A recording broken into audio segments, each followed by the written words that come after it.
What's becoming increasingly clear is that Donald Trump may still project confidence in public, but the people closest to him understand a very different reality. They know how deeply unpopular he has become and that awareness is now shaping decisions at the highest levels of his orbit. That reality is precisely why Trump was quietly pushed to abruptly cancel one of his most cherished annual appearances. On the surface, it looked like a scheduling choice. In truth, it was damage control. More than the embarrassment of yet another leak revealing internal panic, this episode exposes something much more significant, a presidency increasingly defined by preemptive retreat. Advisors are no longer trying to build momentum. They are trying to limit fallout, protect the president from himself, and manage the political consequences of his own actions. And that instinct to save face isn't just showing up in cancelled appearances, it's appearing in far more consequential ways, particularly in how Trump and his allies are approaching the 2026 midterm elections. Before we get into what Trump cancelled and why, it's important to start with the broader strategy now unfolding, highlighted clearly in recent reporting and analysis by MSNBC's Chris Hayes. As Hayes pointed out, we are already deep into 2026, a midterm election year, with just 9 months until voters head to the polls. And rather than preparing for a traditional campaign, Donald Trump and key figures in his administration are actively laying groundwork to undermine the electoral system itself. Trump has made one concern unmistakably clear. He is terrified of losing control of Congress, not because of legislative priorities or party ideology, but because a Democratic House would almost certainly mean impeachment. Once again, Trump has openly acknowledged this fear, repeatedly framing the midterms as a personal survival contest rather than a democratic process. And this obsession isn't unfounded. Historically, sitting presidents almost always see their party lose ground in midterm elections. Trump is no exception. Pete and his advisors know it. This anxiety is backed up by real-world results, not just polling. Over the weekend, a Texas special election delivered a political shockwave.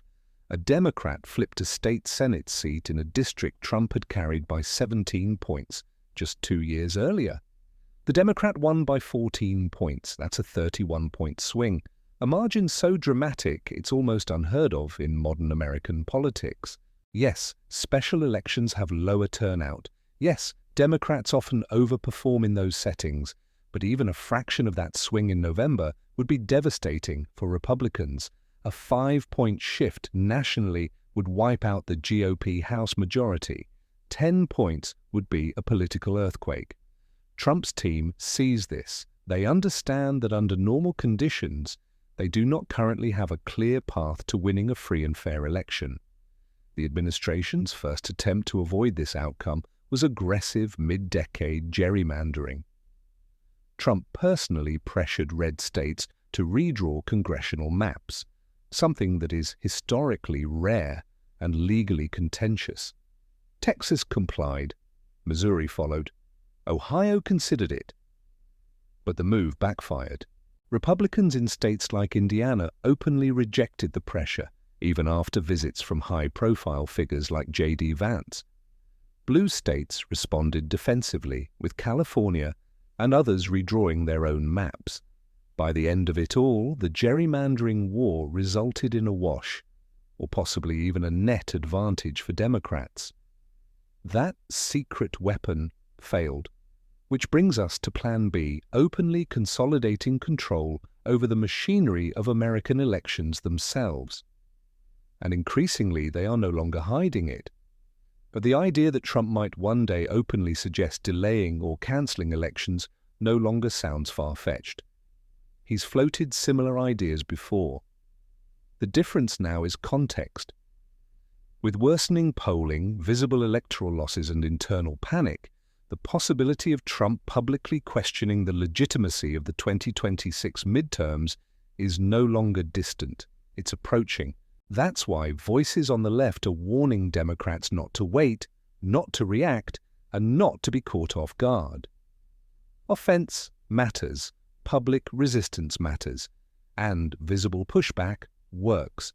Which brings us back to the moment Trump's own advisors decided he simply couldn't handle. Last week, Trump claimed he wouldn't attend the Super Bowl because it was too far away and because he wasn't enthusiastic about the halftime performers. That explanation never passed the smell test. Now, reporting from ZTO confirms what many suspected. Trump was warned by aides that he would likely be loudly booed on live television in front of tens of thousands in the stadium and more than 100 million viewers at home. That kind of moment, advisors feared, could go viral instantly. And at a time when Trump's approval ratings are sliding, particularly over the economy and immigration enforcement, they decided the risk was too high. This wasn't about logistics, it was about humiliation. Trump was booed at last year's Super Bowl as well, but his standing has deteriorated significantly since then. His inner circle knows that public rejection deeply rattles him, and that repeated, unavoidable displays of disapproval could further weaken his authority. So they pulled the plug.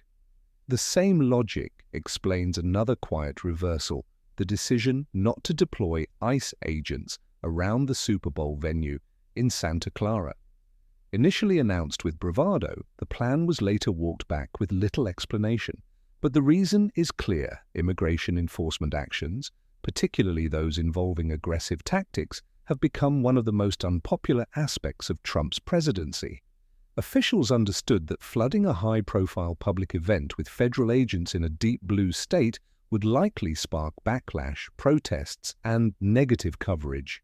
This wasn't strength, it was retreat, and it happened because public pressure works. As Congressman Jamie Raskin recently emphasized, no administration lasts forever. Pardons may temporarily shield federal agents or officials from accountability, but they do not erase history. Future Justice Departments can reopen investigations. Civil rights violations do not disappear with a change in leadership. And the rule of law, while strained, is not dead. The courts have already shown this. Injunctions against administration overreach are succeeding at an overwhelming rate. Despite a deeply controversial Supreme Court, lower courts continue to block unlawful actions. Resistance, legal, political, and civic, is working.